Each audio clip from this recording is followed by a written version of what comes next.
Welcome back to the Free Video Books channel. Today we're reading Chapter 9, A Fair Captive from the Sky, of A Princess of Mars by Edgar Rice Burroughs. Before we get started, why not like and subscribe? Now, sit tight and let's get into it. The third day after the incubator ceremony we set forth toward home, but scarcely had the head of the procession debouched into the open ground before the city than orders were given for an immediate and hasty return. As though trained for years in this particular evolution, the green Martians melted like mist into the spacious doorways of the nearby buildings, until, in less than 3 minutes, the entire cavalcade of chariots, mastodons and mounted warriors was nowhere to be seen. So Allah and I had entered a building upon the front of the city, in fact, the same one in which I had had my encounter with the apes, and, wishing to see what had caused the sudden retreat, I mounted to an upper floor and peered from the window out over the valley and the hills beyond, and there I saw the cause of their sudden scurrying to cover. A huge craft, long, low, and gray-painted, swung slowly over the crest of the nearest hill. Following it came another, and another, and another, until 20 of them, swinging low above the ground, sailed slowly and majestically toward us. Each carried a strange banner swung from stem to stern above the upper works, and upon the prow of each was painted some odd device that gleamed in the sunlight and showed plainly even at the distance at which we were from the vessels. I could see figures crowding the forward decks and upper works of the aircraft. Whether they had discovered us or simply were looking at the deserted city I could not say, but in any event they received a rude reception, for suddenly and without warning the green Martian warriors fired a terrific volley from the windows of the buildings facing the little valley across which the great ships were so peacefully advancing. Instantly the scene changed as by magic. The foremost vessel swung broadside toward us, and bringing her guns into play returned our fire, at the same time moving parallel to our front for a short distance and then turning back with the evident intention of completing a great circle which would bring her up to position once more opposite our firing line. The other vessels followed in her wake, each one opening upon us as she swung into position. Our own fire never diminished, and I doubt if 25% of our shots went wild.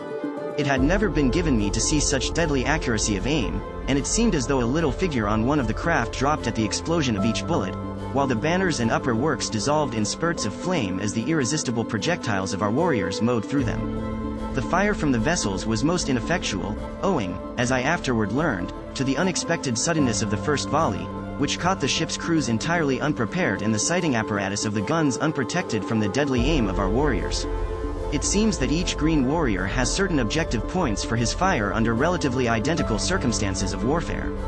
For example, a proportion of them, always the best marksmen, direct their fire entirely upon the wireless finding and sighting apparatus of the big guns of an attacking naval force. Another detail attends to the smaller guns in the same way. Others pick off the gunners, still others the officers, while certain other quotas concentrate their attention upon the other members of the crew, upon the upper works, and upon the steering gear and propellers. 20 minutes after the first volley the great fleet swung trailing off in the direction from which it had first appeared. Several of the craft were limping perceptibly, and seemed but barely under the control of their depleted crews. Their fire had ceased entirely and all their energies seemed focused upon escape. Our warriors then rushed up to the roofs of the buildings which we occupied and followed the retreating armada with a continuous fusillade of deadly fire. One by one, however, the ships managed to dip below the crests of the outlying hills until only one barely moving craft was in sight. This had received the brunt of our fire and seemed to be entirely unmanned, as not a moving figure was visible upon her decks. Slowly she swung from her course, circling back toward us in an erratic and pitiful manner. Instantly the warriors ceased firing, for it was quite apparent that the vessel was entirely helpless, and, far from being in a position to inflict harm upon us, she could not even control herself sufficiently to escape. As she neared the city the warriors rushed out upon the plain to meet her, but it was evident that she still was too high for them to hope to reach her decks. From my vantage point in the window I could see the bodies of her crew strewn about, although I could not make out what manner of creatures they might be. Not a sign of life was manifest upon her as she drifted slowly with the light breeze in a southeasterly direction. She was drifting some 50 feet above the ground, followed by all but some 100 of the warriors who had been ordered back to the roofs to cover the possibility of a return of the fleet, or of reinforcements. It soon became evident that she would strike the face of the buildings about a mile south of our position, and as I watched the progress of the chase I saw a number of warriors gallop ahead, dismount and enter the building she seemed destined to touch. As the craft neared the building, and just before she struck, the Martian warriors swarmed upon her from the windows, and with their great spears eased the shock of the collision, and in a few moments they had thrown out grappling hooks and the big boat was being hauled to ground by their fellows below.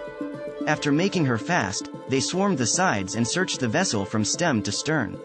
I could see them examining the dead sailors, evidently for signs of life, and presently a party of them appeared from below dragging a little figure among them.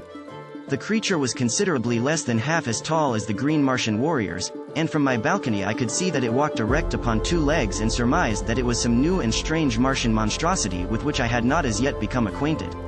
They removed their prisoner to the ground and then commenced a systematic rifling of the vessel. This operation required several hours, during which time a number of the chariots were requisitioned to transport the loot, which consisted in arms, ammunition, silks, furs, jewels, strangely carved stone vessels, and a quantity of solid foods and liquids, including many casks of water, the first I had seen since my advent upon Mars. After the last load had been removed, the warriors made lines fast to the craft and towed her far out into the valley in a southwesterly direction. A few of them then boarded her and were busily engaged in what appeared, from my distant position, as the emptying of the contents of various carboys upon the dead bodies of the sailors and over the decks and works of the vessel. This operation concluded, they hastily clambered over her sides, sliding down the guy ropes to the ground. The last warrior to leave the deck turned and threw something back upon the vessel, waiting an instant to note the outcome of his act. As a faint spurt of flame rose from the point where the missile struck, he swung over the side and was quickly upon the ground. Scarcely had he alighted than the guy ropes were simultaneously released, and the great warship, lightened by the removal of the loot, soared majestically into the air, her decks and upper works a mass of roaring flames. Slowly she drifted to the southeast, rising higher and higher as the flames ate away her wooden parts and diminished the weight upon her. Ascending to the roof of the building, I watched her for hours, until finally she was lost in the dim vistas of the distance. The sight was awe-inspiring in the extreme as one contemplated this mighty floating funeral pyre, drifting unguided and unmanned through the lonely wastes of the Martian heavens, a derelict of death and destruction, typifying the life story of these strange and ferocious creatures into whose unfriendly hands fate had carried it. Much depressed, and, to me, unaccountably so, I slowly descended to the street. The scene I had witnessed seemed to mark the defeat and annihilation of the forces of a kindred people, rather than the routing by our green warriors of a horde of similar, though unfriendly, creatures. I could not fathom the seeming hallucination, nor could I free myself from it, but somewhere in the innermost recesses of my soul I felt a strange yearning toward these unknown foemen, and a mighty hope surged through me that the fleet would return and demand a reckoning from the green warriors who had so ruthlessly and wantonly attacked it. Close at my heel, in his now accustomed place, followed Wula, the hound, and as I emerged upon the street Solar rushed up to me as though I had been the object of some search on her part. The cavalcade was returning to the plaza, the homeward march having been given up for that day. Nor, in fact, was it recommenced for more than a week, owing to the fear of a return attack by the aircraft. Lorqua's Tomel was too astute an old warrior to be caught upon the open plains with a caravan of chariots and children, and so we remained at the deserted city until the danger seemed past. As Sola and I entered the plaza, a sight met my eyes which filled my whole being with a great surge of mingled hope, fear, exultation, and depression, and yet most dominant was a subtle sense of relief and happiness, for just as we neared the throng of Martians I caught a glimpse of the prisoner from the battlecraft who was being roughly dragged into a nearby building by a couple of green Martian females. And the sight which met my eyes was that of a slender, girlish figure, similar in every detail to the earthly women of my past life. She did not see me at first, but just as she was disappearing through the portal of the building which was to be her prison she turned, and her eyes met mine. Her face was oval and beautiful in the extreme, her every feature was finely chiseled and exquisite, her eyes large and lustrous and her head surmounted by a mass of coal-black, waving hair, caught loosely into a strange yet becoming coiffure. Her skin was of a light reddish copper color, against which the crimson glow of her cheeks and the ruby of her beautifully molded lips shone with a strangely enhancing effect. She was as destitute of clothes as the green Martians who accompanied her. Indeed, save for her highly wrought ornaments she was entirely naked, nor could any apparel have enhanced the beauty of her perfect and symmetrical figure. As her gaze rested on me her eyes opened wide in astonishment, and she made a little sign with her free hand, a sign which I did not, of course, understand. Just a moment we gazed upon each other, and then the look of hope and renewed courage which had glorified her face as she discovered me, faded into one of utter dejection, mingled with loathing and contempt.